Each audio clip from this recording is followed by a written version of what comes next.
started sharing my own personal stories with mental health issues to males because the football club I was associated with at the time had a few blokes who took their own life. So I remember it was mental health round for that footy year, and I just decided to talk in front of the playing group about the issues I faced the previous year and how I sort of came out of it to improve my own mental health. It was something important to me. 6 males take their own life around Australia each day. It's far too many, and so many men suffer in silence. It's seen as a weakness. It's seen as something to be shameful or embarrassed about, to speak about what's going on in their life. But hopefully by me coming out and speaking about my own life and bringing things into a real life perspective, it breaks down the stigma amongst these males. It's something that was really impacted my life going through that depression. I went through all these stages where I couldn't get out of bed, where I was crying, where I had these anxiety attacks in social situations, to a time in January 2016 where I actually attempted to take my own life, and that was just something where I hit rock bottom, and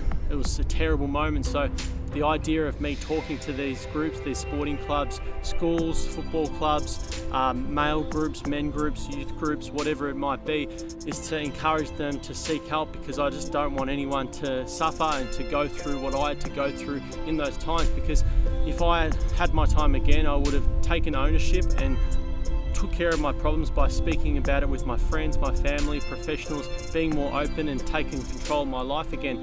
It wasn't until I had to check myself into a mental health clinic for a few weeks and seek treatment and let my friends and family in on what I was dealing with, and I got my life back slowly. But I implemented all these strategies in my life which helped me become a healthier person and a mentally strong person, and build resilience in myself, whether it is from not using drugs and not drinking too much, and healthy lifestyle through exercising, hanging around with good people, and to where I am today, to doing these talks and to have the opportunity to be able to travel around the world for 12 months and see all these amazing things and do all these cool things and meet all these amazing people as well. And also I'm happily married to my wife, and my life is just really good at the moment. I'm very happy, and it is going to be for the rest of my life and in the future. I'm really excited for where it's going to take me.